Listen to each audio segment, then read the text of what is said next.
Hey everybody, Damien Leone, writer director of Terrifier 1 and 2, and you're listening to SlasherPepper. How are you? I'm doing well. How are you, man? Doing wonderful. Glad to have you here. Thanks, buddy. Glad to be here. And I was just wondering, this is actually very coincidental because my third interview, but I always considered it as my first like pretty big interview, was actually with David. Oh, Um, nice. yeah, and that was like in March 2020, and Oh, he was already back then talking about Terrifier 2, yeah. and only now it came out, and Yeah. I think it really paid off. It was well worth the wait. So Oh, congrats on the film first up. thank Um, you. but I was just wondering, how does it feel now that it's finally released? Does it feel like sort of a weight off your shoulders, maybe? It does. It definitely does, man. It was, we almost turned it into a joke because for years, the question was, when's Terrifier 2 coming out? Like Dave and Right. I could never go anywhere. We couldn't go to a convention or something without everybody asking us that question. And we just, it made us feel terrible because we wanted to get it to you guys so bad. But, you could see now it was just such an ambitious movie. It's a big movie and a Yeah. lot going on, and everything just took forever. But definitely a huge relief. I've been anxious this whole time leading up to the release and some of these film festivals. But yesterday it finally played at my local AMC, and I kind of got to go there with a couple of friends and just watch it as an audience member. I mean, most people didn't even know who I was or I was in that theater, so I got to sit back and experience it with an audience, and that was Right. really fun. That was really fun. That was rewarding. So it's finally starting to sink in, and that's last night when I got home, it was trending on Twitter, and all these amazing tweets kept popping Right. up. My actors and crew members are sending me these tweets, and they're like, "Oh, people are loving it," and just seeing how happy they are and stuff is like the best reward out of all this. So I that's can imagine. yeah, that's Very cool. sweet. Nice. Um, Now I also saw your recent Facebook post about how big of a part Dawn of the Dead is to you and to Terrifier 2. So I Yeah. was wondering, when was the first time you saw that film? Oh boy, I was probably like 5 or 6 years old. I mean, Damn. I started watching movies at a very young age, way younger. I mean, 3 years old, I started watching horror movies. Because my mother named me after The Omen, the movie The Omen. Literally, she was a Oh, huge, really? yeah, huge Sweet. horror fan. Huge horror fan. Was obsessed with that name, and I've known that's my namesake my entire life. And so I just jumped right into horror movies, and I guess I had to see what this was all about, and I've been obsessed with it ever since. So yeah, I mean that's what happens when your mother names you after The Omen and feeds you a steady diet of Right. horror. You wind up making Terrifier. Awesome. Now one of the questions I often get asked as a horror fan whenever I, for example, well, when I just talk about being a horror fan or when I show horror movies to other people, is how can you watch this amount of violence? Like, how do you do this? And aren't you grossed out? But usually the follow-up question is, how could anyone come up with something this fucked up? So I was wondering, That question all explain the it time. for us. And I say, what is wrong with you? What happened in your childhood? And dude, it's like I couldn't have had a better, healthier childhood. Honestly, I don't think horror movies create monsters and things like Yeah. that.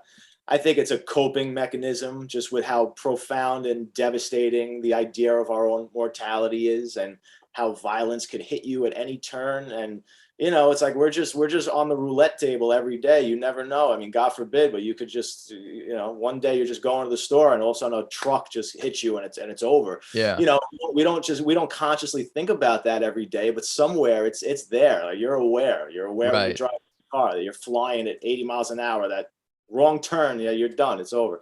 So I think we just constantly need ways to deal with things like that, and it kind of just eases us into our own mortality. I really do think that's at the core what's going on with horror films. But then we're civilized, and we could sort of take it into an area of entertainment, make it fun. Yeah. It's fun to be scared. It's fun to experience that the threat of death without suffering the consequences, things like that. I mean, that Right. is a rush. That's a good time. So yeah, I think it's very healthy to watch horror movies. I do. I mean, I agree with that. Very much so a coping mechanism. Kind of like heavy metal music sometimes. absolutely, Yeah. 100%. So I was wondering first up, because I mean you did mention that everyone kept asking about Terrifier 2. So can we expect a Terrifier 3 now? Yes, definitely. As you could say, if you see Terrifier 2, there are a lot of questions are raised, and not all of them are answered. And that was done purposely because I know I'm going to expand this, and I don't want to just tell it all in one movie and then there's nothing left to say, and it just becomes an excuse to resurrect art and kill just another group of people. I would love to have a solid trilogy, maybe four, but it could just be a trilogy, and just tell a nice, solid story with a beautiful arc, if possible, with your heroes and your villains. That's my goal right now. That's the idea that I'm toying with, but we'll see where it goes. But I do have a treatment and an idea of where Terrifier 3 goes for sure. Awesome. Yeah. Nice. Yeah, I do remember when David and I talked about it. I also did mention that, and we were joking that at some point we'll get a Terrifier X or Art the Clown X in space.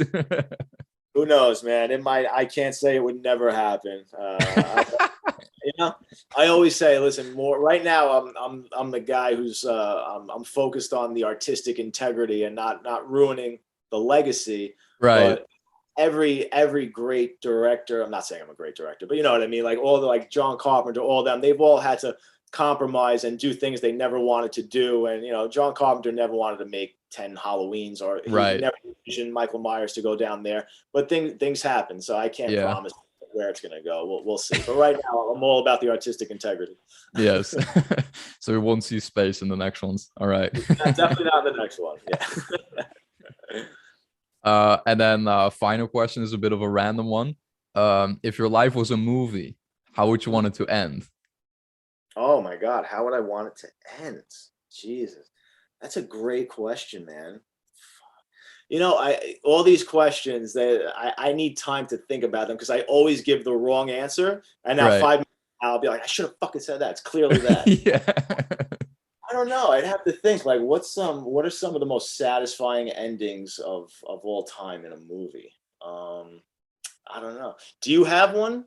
I was surprisingly not horror. I mean, a lot of horror movies obviously have bad endings. Almost all of them. Yeah. Yeah. But I always go for surprisingly enough, Guardians of the Galaxy 2. Okay. Like Yondu's death, and then everyone's just celebrating his legacy. His ashes go out into space, and the whole galaxy is celebrating the person he was. That's a great idea. That's yeah. Give me one of those. Give me like Return of the Jedi. Everybody just partying, having a good time. That's how I want to go out. I want to go out around a lot of smiling faces and people dancing. Sounds great. Awesome. Is there anything you would like to add to the interview? I would just like to say, to all the fans and everybody, this is just thank you so much for supporting us. We've never had any marketing, substantial marketing or publicity, financial push behind these movies.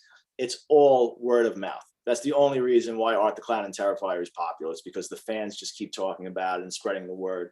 So that means the world to us. And that's one of the reasons why Terrifier 2 took so long, because we really wanted to deliver something awesome, something they were really going to like, that was going to hopefully live up to their expectations. And the fact that it's playing in almost 1,000 theaters right now, and that it's such a low budget movie, it's not rated, it's 2 hours and 20 minutes long.